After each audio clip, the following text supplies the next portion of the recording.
estado afetivo suscitado pela consciência do perigo, ou temor, ansiedade irracional ou fundamentada. Sabe do que nós estamos falando aqui? Medo. Quem nunca sentiu medo? Quando você encontra uma pessoa de sucesso, sempre tem uma justificativa para aquele sucesso, para aquele resultado. Quando você encontra uma pessoa fracassada, ou uma pessoa frustrada, ou uma pessoa com problemas, também tem justificativa. As duas pessoas sentem medo.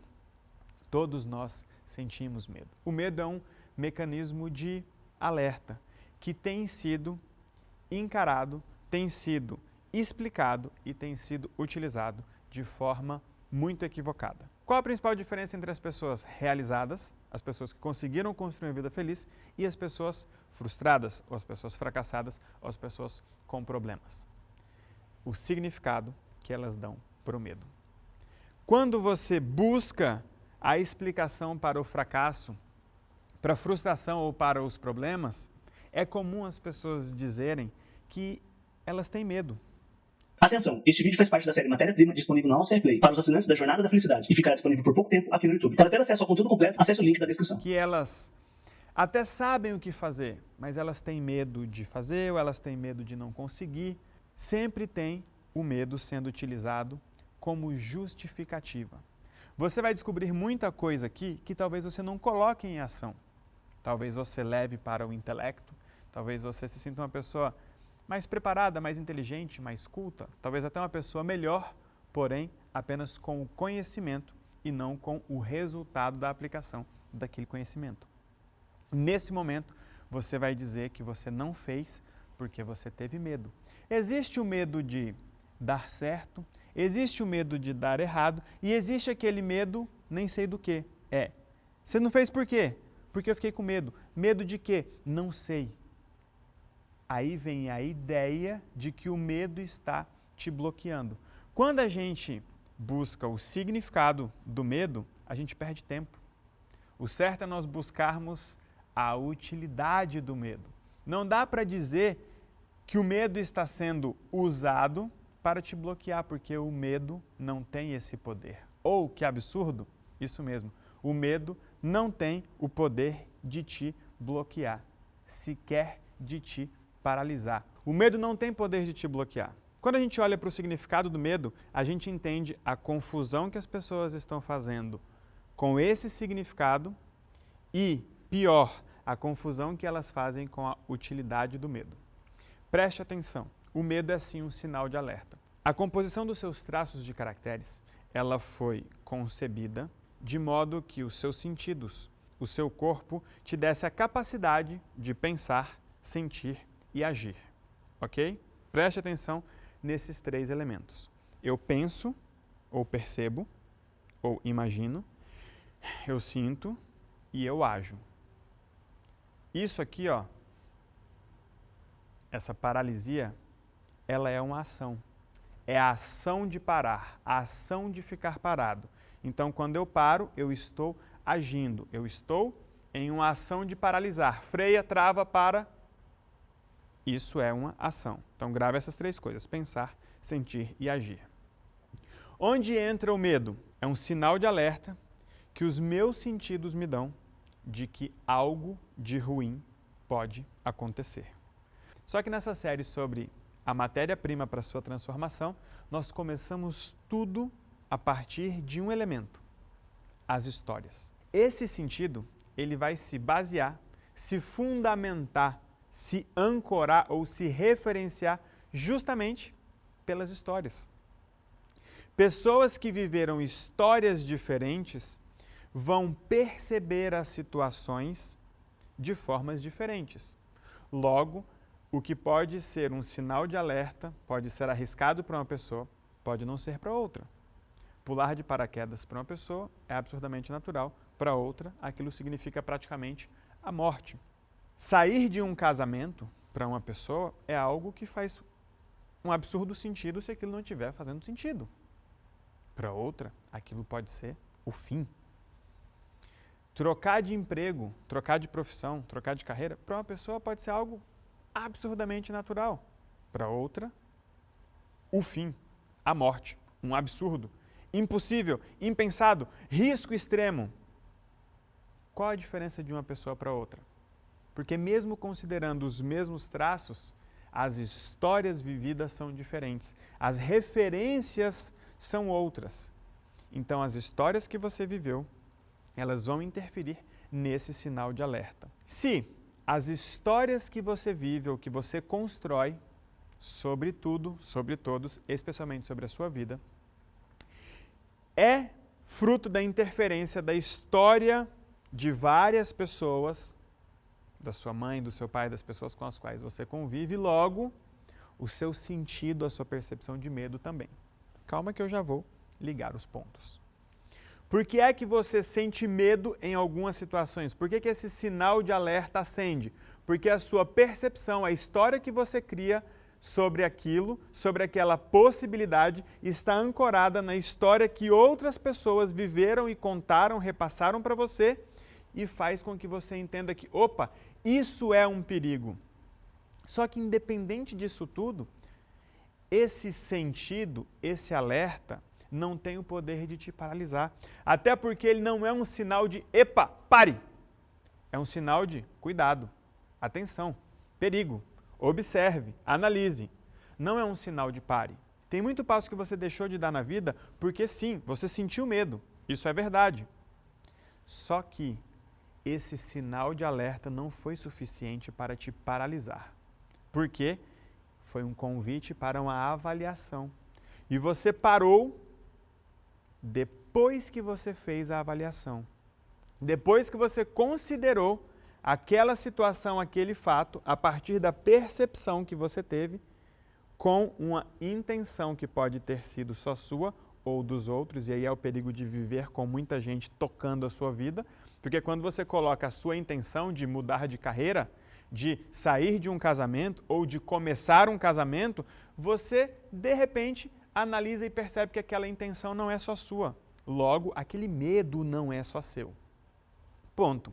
Sabendo que o medo, então, ele é apenas um sinal de alerta e não um comando de pare, por que algumas pessoas param? E aí vem o ponto. Tá? Geralmente, eu percebo algo de forma lógica, sinto algo, isso interage com o meu corpo e o meu corpo entra em ação. Por isso que algumas pessoas, quando estão com medo, elas correm, outras travam, outras gritam, outras se escondem. Elas sempre vão agir diante de um medo, diante de um perigo eminente. Até o ato de para, não se mexe, como eu já disse, é uma ação para evitar aquilo que eu acho que pode acontecer. Preste atenção, evitar aquilo que eu acho que pode acontecer. E aí vem o ponto. Por que aquele medo, aquele sinal de alerta acendeu dentro de você?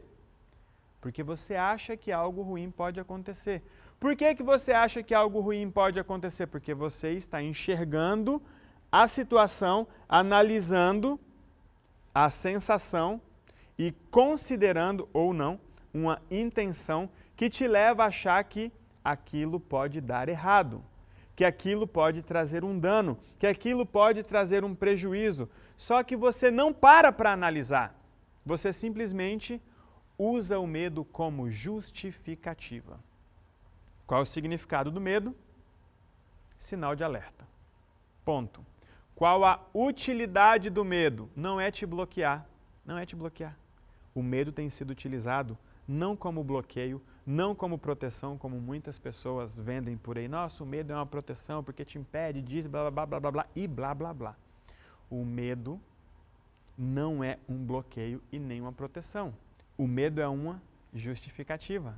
Nada mais do que isso. E olha o meu sorriso cínico da sua cara, de ver você contar que tantas vezes você não avançou porque você sentiu medo. E muitas vezes você usa isso como se o medo fosse algo intransponível ou como se ele fosse algo poderoso, algo nobre, algum sinal do céu de que alguma coisa ruim estava por acontecer. Esse sinal não veio do céu. Esse sinal veio de uma direção lateral aqui, ó. Pá, pá, pá, pá. Olha, cuidado. Olha o que aconteceu com fulano. Ixi, você não sabe o que eu passei. Essa história não é a sua. Quando o medo chega, como um sinal de alerta, com a sua devida utilidade, ele não tem o poder de te paralisar. Você para por causa de uma avaliação equivocada que você fez ou por causa de uma avaliação que você nem quis fazer. E nós vamos aprender a conversar com o medo. Eu costumo dizer que o medo, ele é um ótimo conselheiro. Eita, cuidado. Pode ter alguma coisa depois dessa curva. Pode ter alguma coisa depois dessa curva, mas também pode não ter nada, porque eu nunca passei por ali, eu não sei. Um pouco mais de cautela. Não quer dizer que eu não deva fazer a curva, quer dizer que eu deva fazer a curva com um pouco mais de atenção, com um pouco mais de cuidado, com um pouco menos de velocidade. Apenas isso. Não quer dizer que eu não deva fazer a curva porque eu senti medo. Percebe a diferença? Se eu disser que eu não fiz a curva porque eu senti medo, eu estou usando o medo como justificativa. Pode ser o medo de qualquer coisa. Medo de dar errado, medo de ter que voltar, medo de não dar conta, medo do que as outras pessoas vão falar, medo do que as outras pessoas vão dizer, medo do que as outras pessoas vão sentir. E tudo isso pode acontecer, inclusive, quando você der certo. As pessoas vão falar, as pessoas vão pensar, as pessoas vão dizer, as pessoas vão sentir. Só que aí é a importância de você higienizar o seu ambiente, de você proteger o seu ambiente, de você transformar o seu ambiente, de você acabar com a dependência emocional, de você encontrar espaço para que o seu desejo ávido, a sua ambição exista. Mesmo que as pessoas pensem, que as pessoas sintam, que as pessoas falem, porque as pessoas vão pensar a partir da percepção delas acerca do que você fez, não exatamente do que você fez. Elas vão dizer e sentir acerca da percepção delas, que muitas vezes está ligada a uma intenção oculta de te manter por perto, de te manter num degrau inferior. Essas intenções, como nós já vimos, nem sempre são claras, nem sempre são boas e nem sempre fazem bem. E aí, como é que nós vamos lidar com tudo isso ainda? Porque, Elton, e se eu fizer as coisas que eu estou aprendendo e a minha vida mudar? Existe esse medo, porque é fácil você pensar que só existe o medo do e se eu fizer e não der certo? Essa é uma avaliação que precisa ser feita, mas não é a única. Tem muita gente que não tem coragem de encarar a verdade, que elas têm medo de conseguirem, medo de darem certo, medo de serem promovidas e serem levadas para outra cidade, para outro país.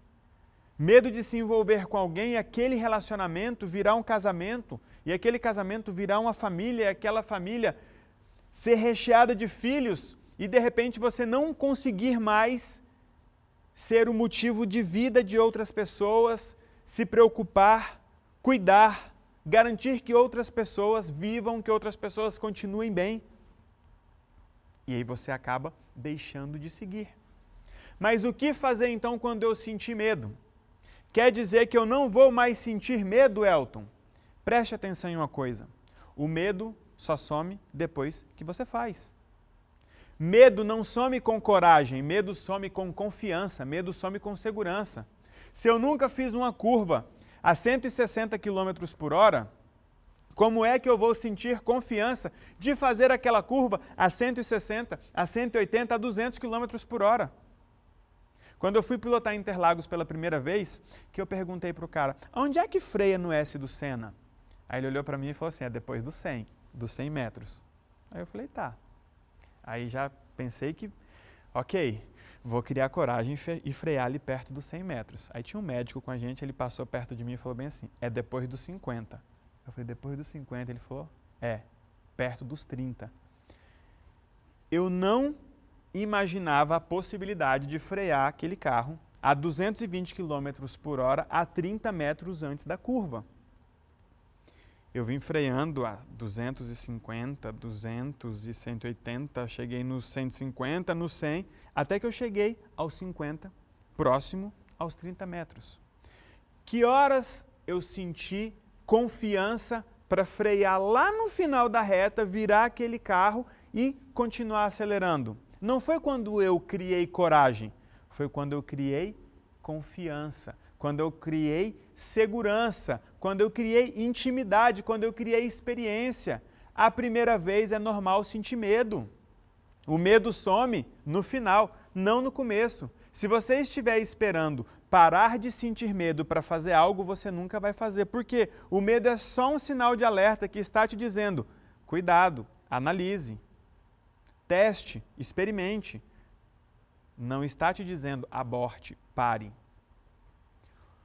O parar deve ser uma decisão consciente de uma análise responsável e racional, não sentimental. Porque quando eu analiso a intenção e o fato para completar aquela história, eu não estou ignorando as emoções, as sensações e os sentimentos. Isso eu já tenho. Só que eu preciso agora, com um olhar prático, independente dos seus traços de caracteres.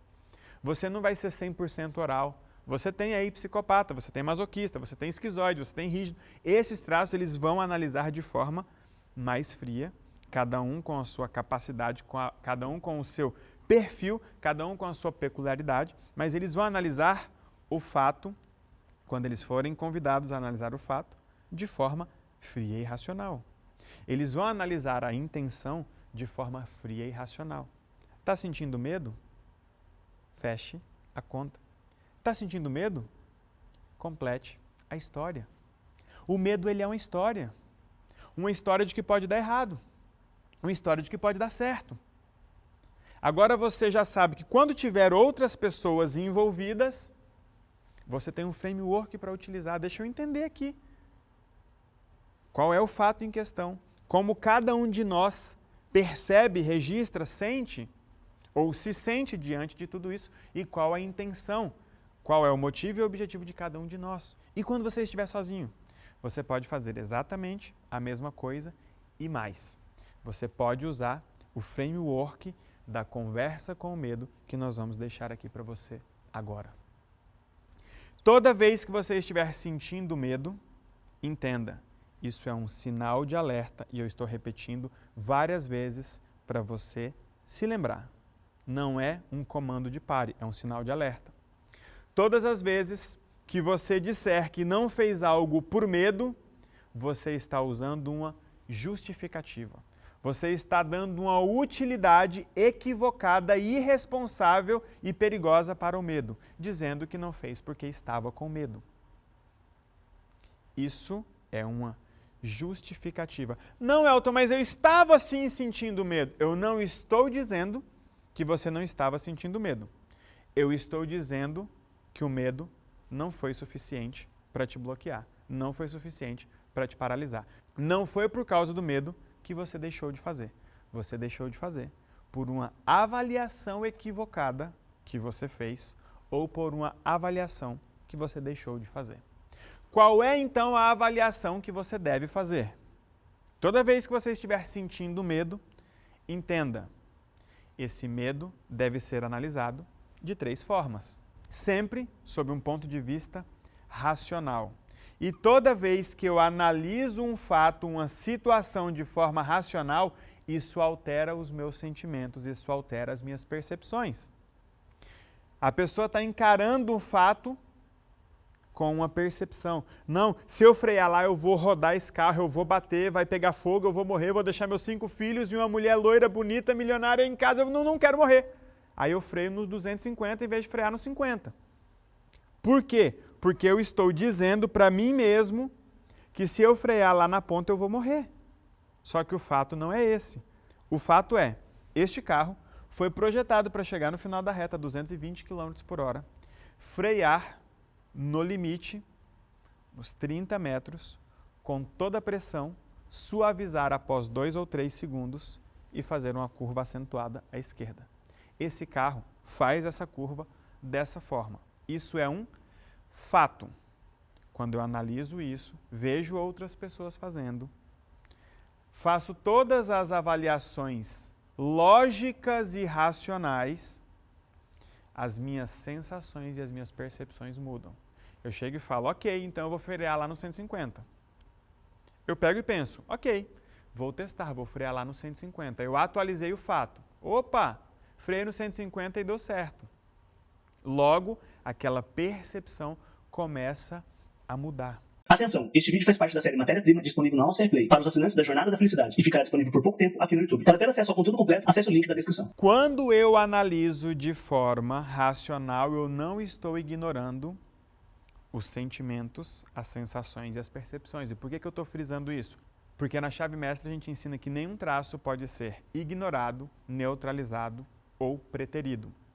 Então, quando eu falo que precisamos analisar de forma lógica e racional, talvez você pense, onde entra o oral? Onde entra a parte sentimental do masoquista? Ele vai participar. Só que nesse momento eu preciso analisar de forma lógica e contribuir para as minhas sensações. Eu preciso de uma nova informação sobre o fato. Então você vai analisar o seguinte. Eu estou com medo. Ok. Do que eu estou com medo? É o framework que está aqui embaixo.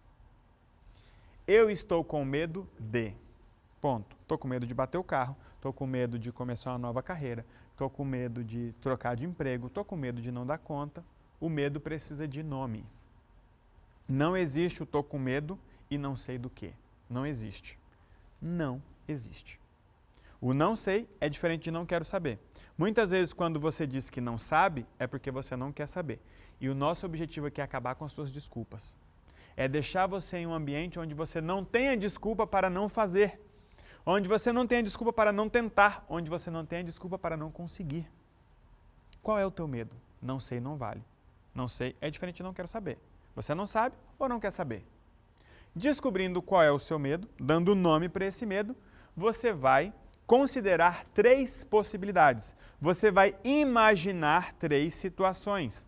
Você vai prever 3 possibilidades.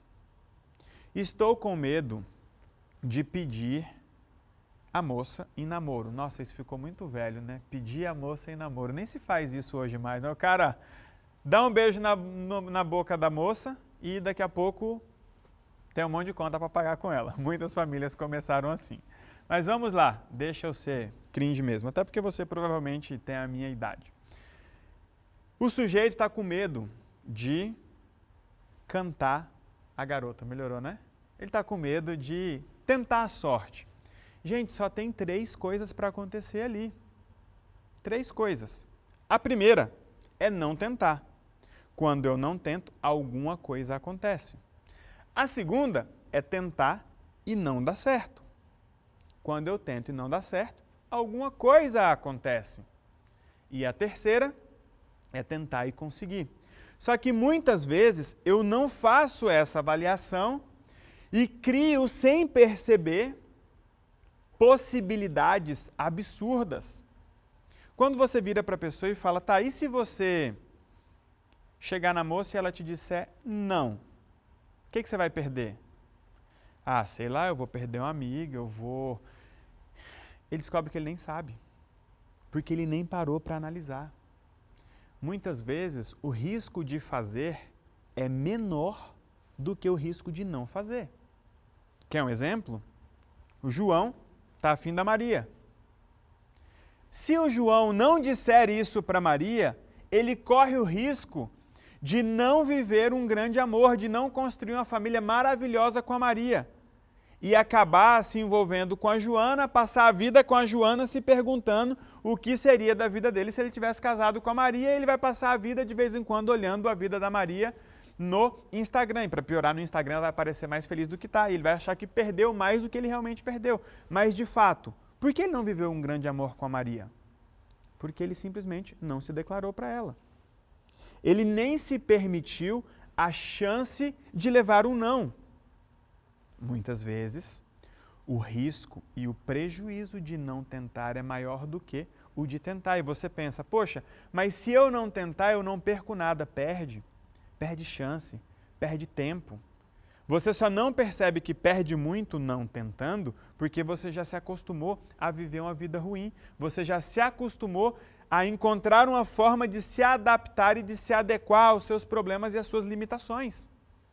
Então você nem calcula mais o dano de continuar em um emprego ruim, em uma profissão que você nunca sonhou para você, que você só começou por causa dos seus pais, de continuar em um casamento, em um relacionamento que não faz o mínimo sentido para você mais.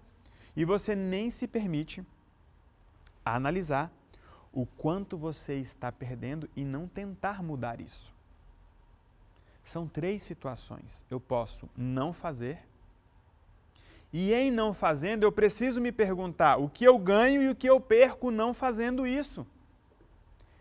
É isso que você vai colocar no framework. Qual é o meu medo e como fica a primeira situação, a primeira emulação ou a primeira simulação. Como fica se eu não fizer o que eu estou tentando fazer, o que eu estou pensando em fazer, o que eu estou querendo fazer para mudar essa realidade? Como fica se eu não fizer o que eu ganho e o que eu perco? Até para que você pare de reclamar do seu chefe, do governo, do seu marido, da sua esposa, do seu sogro, da sua sogra. Porque se você tolera tudo isso, pare de reclamar daquilo que você tolera. Você decidiu estar na situação que você está. Você decidiu de forma consciente e inconsciente. Quando falarmos de lógica da vida, você vai entender como a gente escolhe inconscientemente tudo aquilo que está acontecendo com a gente. Mas o fato é, você escolheu. E de repente uma nova percepção, uma nova provocação, ou como você está vendo e vivendo aqui, uma nova reflexão, te provoca a mudar isso tudo. E você pensa, isso pode dar errado. Melhor não fazer nada. Ok, melhor não fazer nada? Será? Analise. Essa é só a primeira possibilidade. Qual é a segunda possibilidade? Tentar e dar errado. E aí você pensa, Elton, mas tentar e dar errado é a pior coisa que pode acontecer. Quando eu tinha 3 filhos, eu tinha um emprego, eu ganhava R$5.000 no mês bom, e eu chamei a minha esposa para conversar, fomos ao Paraíba Carne de Sol, para quem é de Brasília, e eu fiz a seguinte pergunta para ela: meu amor, se dinheiro não fosse importante ou não fosse um problema para a gente, o que você gostaria de fazer da sua vida? Ela me respondeu e logo ela me perguntou, e você? Eu tinha certeza que eu não queria continuar naquele emprego, mas eu não tinha nada que me projetasse para algo melhor. Eu tinha apenas uma ideia, que seria meu 17º negócio que deu errado, o Mubbit. Quando eu contei aquela ideia para ela, ela falou, tá, e se der errado? Ela fez essa avaliação. Ela entendeu que se eu não tentasse aquele emprego, a frustração iria me matar aos poucos, como já estava me matando. Eu era um cara sem brilho, sem ânimo, sem esperança, só via defeito nas coisas, só via problema de governo, de tudo, e ficava tentando criar uma explicação para o meu fracasso. Se eu não tentasse, tentar para mim naquele momento significava sair do emprego para tentar um negócio que eu não sabia se ia dar certo, para buscar um investidor que eu não sabia quem seria. Coisa de louco. Com 3 filhos ainda, mais loucura ainda. Só que ela avaliou, se ele não fizer, ele morre. E se ele fizer e der errado? Bem, se eu fizer e der errado, nós perdemos 1 ano de vida e aumentamos a nossa dívida e os nossos problemas. Aí ela cria uma situação. Se você fizer e der errado, você vai fazer concurso público. Ela foi muito sábia naquele momento. Preste atenção, eu analiso cada uma das possibilidades, vejo o que eu ganho, o que eu perco e, melhor, o que eu posso fazer para minimizar aquele problema, para minimizar aquele risco, para apagar aquele sinal de alerta. E aí eu analiso. Ei, medo, você está me dizendo que se eu sair do emprego, talvez eu passe fome ou etc e tal, só que eu estou dizendo para você que se eu não fizer isso, talvez eu morra. Talvez eu desanime da vida. Talvez um monte de coisa. Se eu fizer e der errado, vai ter esse prejuízo, só que eu tenho uma opção. Eu vou fazer concurso público. Então nós avaliamos a primeira opção, a primeira possibilidade, avaliamos a segunda possibilidade e também avaliamos a terceira possibilidade. E se eu fizer e der certo? Na minha calculadora, quando nós formos falar de desejo de vida, eu quebrei 17 negócios ou 17 projetos. Só que a grande maioria deles tinha uma projeção milionária. Minha esposa brincava, meu amor, se uma dessas suas contas aí der certo, nós vamos ficar milionários. Porque você sempre tem essas ideias malucas, e se isso acontecer, e se isso também acontecer, e se isso também acontecer, olha que legal. Na calculadora sempre dava milhões. Então, na primeira avaliação do medo, que era um sinal de alerta, um sinal de analise, um sinal de preste atenção e não um sinal de pare, continue no seu emprego e nunca mais tente nada. Não era esse o comando do medo. O comando do medo era analise. E nós, que naquele momento já estávamos vivendo um ambiente bem mais higienizado, bem mais protegido e bem mais diferente de como havia sido no começo do nosso relacionamento, tivemos a oportunidade de fazer uma avaliação, de ter uma conversa franca com o medo, sem tantos ruídos, sem tantas opiniões, sem tantas histórias, sem tantos outros medos, sem tantas intenções ocultas, sem tantas percepções equivocadas dos fatos. Nós pudemos fazer aquilo como casal. E tivemos essa conversa com o medo. O que acontece se eu não fizer nada? O que acontece se eu fizer e der errado? Porque se eu fizer e der errado, eu ganho algo e eu perco algo.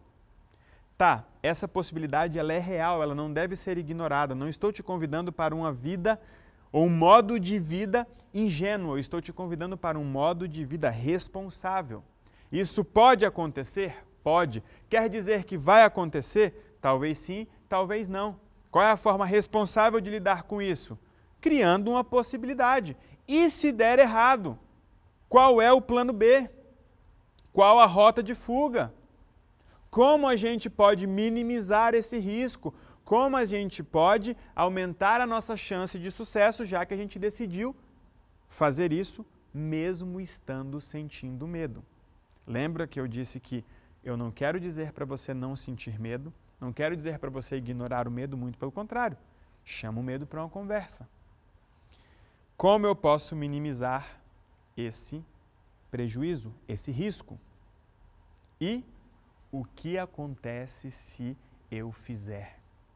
E aqui eu posso ser tomado pelo ânimo, pela possibilidade, pela esperança, pelo brilho, pelo poder do meu sonho, do meu desejo. E é assim que nós queremos que você viva a sua vida. Você vai sentir medo?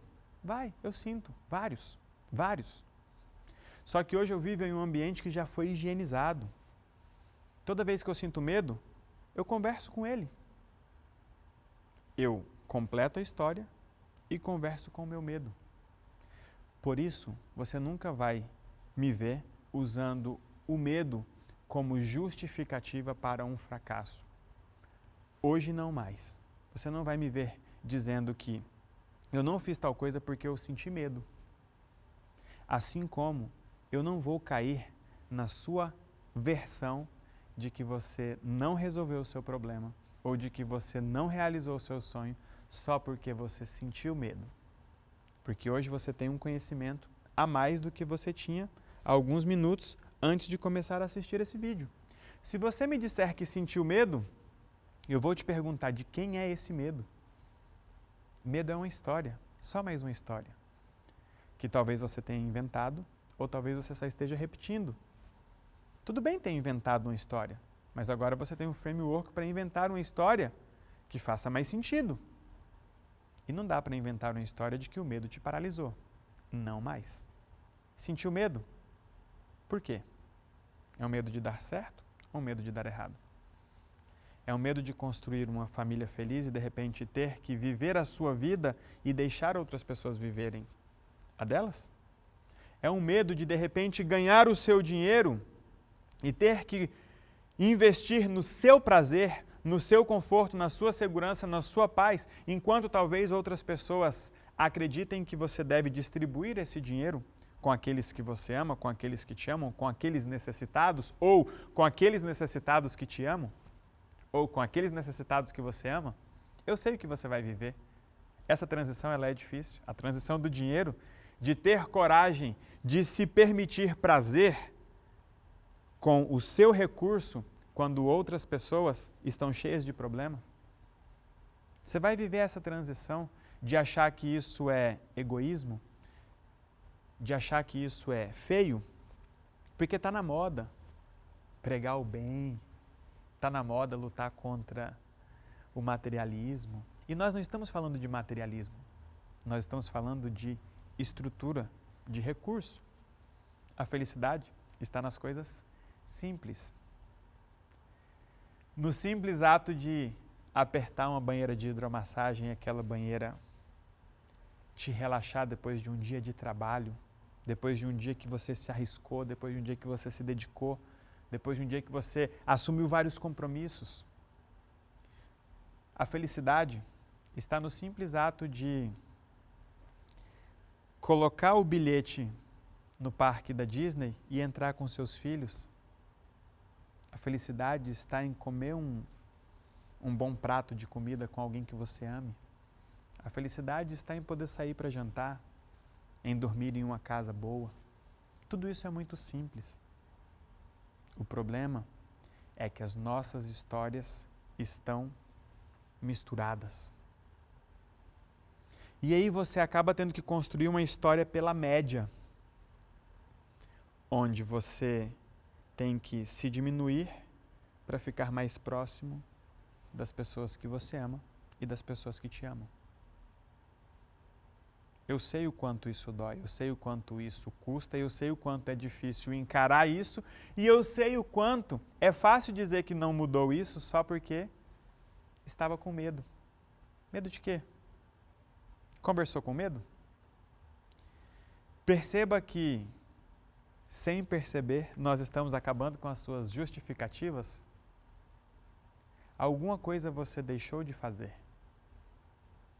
Por isso você não construiu a vida financeira, a carreira, o patrimônio, a família, o relacionamento, a paz, a vida feliz que você deveria. Por que você não fez? Ah, Elton, eu senti medo. O medo não tem poder para paralisar ninguém. O medo não tem poder para paralisar ninguém. Muito pelo contrário. O medo tem, por exemplo, a capacidade de te impulsionar, de fazer você correr 10, 20, 30, 40, 50, 100% da velocidade que você poderia correr. É só colocar um cachorro atrás de você, é só colocar um carro para ir em direção a um filho seu, que você vai correr numa velocidade que você jamais imaginou ser capaz, por causa do medo daquele carro atropelar o seu filho, daquele cachorro te pegar. Nunca mais diga para ninguém que você não fez porque você sentiu medo. A parte boa de participar da Jornada da Felicidade é que você vai descobrir muita coisa poderosa. A parte ruim é que você vai descobrir muita coisa poderosa e você não vai poder mais dar desculpa. A parte ruim é a mesma. Você vai descobrir muita coisa poderosa e não vai mais poder dar desculpas. É fácil dar desculpas, principalmente quando você pode dizer que sentiu medo, principalmente quando esse medo ele vem recheado de bondade. Olha que perigoso. Eu fiquei com medo de fazer mal para minha mãe. Fiquei com medo de fazer mal para o meu pai. Só que talvez você não tenha completado a história. A troca justa é um processo que, ao final, ele sempre é finalizado com um conjunto de ações. E é comum nós vermos as pessoas protelarem aquelas ações porque elas estão com medo. Medo do meu pai se decepcionar com o que eu vou falar com ele, medo da minha mãe morrer se eu contar isso para ela. E muitas vezes nós vemos do outro lado pais dizendo: obrigado, meu filho, por ter me dado a oportunidade de resolver isso com você. Obrigado, meu filho, por ter esclarecido isso. Obrigado, minha filha, por ter me dado a oportunidade de reparar, de me desculpar. Obrigado. Por que será que um pai disse obrigado quando a filha achou que ele fosse bater nela? Por que será que a mãe agradeceu e se sentiu mais leve quando o filho achou que ela fosse morrer? É muito perigoso encarar sensações como fatos. A sensação, ela pode te confundir. Crie o hábito de completar a história. Deu lugar para a sensação, deu lugar para o fato e deu lugar para a intenção. Assim vai ficar muito mais fácil fazer como o juiz faz quando o processo está na mão dele. Ele afasta o que, mesmo sendo verdade, não é importante, não é relevante ou não é decisivo. Quando o juiz diz isso não entra em questão, ele não está dizendo isso não é importante ou não é verdade, ele está dizendo isso não pode interferir para a minha decisão, para o meu julgamento, para a minha avaliação final. Afaste o que é fato, o que é sensação e o que é intenção. Assim você vai ter um momento de tranquilidade, de racionalidade, de objetividade para dar ao medo a importância que ele merece, que geralmente é menor do que a que você tem dado. Nunca mais deixe o medo falando sozinho. Ele é um ótimo conselheiro, mas um péssimo tomador de decisão. Pior do que deixar o medo tomar uma decisão é usar isso como justificativa para dizer que você não fez o que você precisava fazer para resolver o seu problema ou para realizar o seu sonho. A partir de hoje, nunca mais use o medo como desculpa. O medo não tem poder para te bloquear. Converse com o medo. Analise as 3 possibilidades. Aí sim, você terá novas sensações, novas percepções. Você poderá, inclusive, atualizar as suas intenções. Porque muitas vezes você só quer fugir de algo. Quando você tem a clareza total, você ganha ânimo. Ânimo. Quando você começar a resolver os seus problemas, você vai parar de fugir dos seus problemas. Você vai parar de viver uma vida correndo daquilo que você não quer mais, para passar a viver a sua vida buscando aquilo que você quer para você. Tudo bem você começar, como eu disse, a higienizar o seu ambiente, se livrando dos problemas dos outros, resolvendo os seus, para depois construir os seus sonhos. É uma construção. Passinho após passinho. Mas não deixe de fazer. Não permita que essa reflexão seja apenas um conteúdo a mais que você pagou para receber. Uma reflexão legal que você gostou de ouvir. Aplique. Quanto mais você aplicar, mais rápido você vai ter os resultados que você precisa para a sua vida. O que você vai fazer com medo a partir de hoje? Não fique com medo de sentir medo. Não fique com medo de conversar com medo. Chega de ter medo. Atenção, este vídeo faz parte da série Matéria-Prima disponível na All Play para os assinantes da Jornada da Felicidade e ficará disponível por pouco tempo aqui no YouTube. Para ter acesso ao conteúdo completo, acesse o link da descrição. Quando você para de dar valor para o medo, você começa a dar valor para o resultado. Resultado gerado pela sua decisão consciente por uma avaliação responsável, racional e madura que você fez.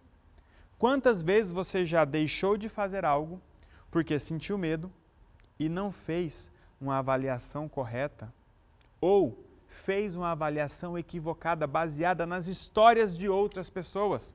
As histórias de outras pessoas não são a sua história. Os medos de outras pessoas não são o seu medo. Do que você tem medo? Converse com o seu medo. Use o framework. A conversa franca com o medo. E na próxima aula, nós vamos acabar de vez com a sua justificativa e a sua desculpa baseada no medo. Porque é muito comum as pessoas dizerem: ah, mas é porque eu estou com medo de ser rejeitado. Meu esquizoide está com medo da rejeição. O meu oral está com medo do abandono. O meu psicopata está com medo de ser manipulado, passado para trás. Meu masoquista está com medo de errar e ser humilhado. Minha rígida está com medo de perder, de ficar de fora, de ser trocada. As piores desculpas são aquelas fundamentadas em um conhecimento técnico. E eu não vou deixar você usar o conhecimento do Corpo Explica para dar desculpas. Prefiro que você use para ter os resultados que você quer e que você merece para a sua vida. Vá conversar com o seu medo ou com os seus medos e a gente se vê na próxima aula.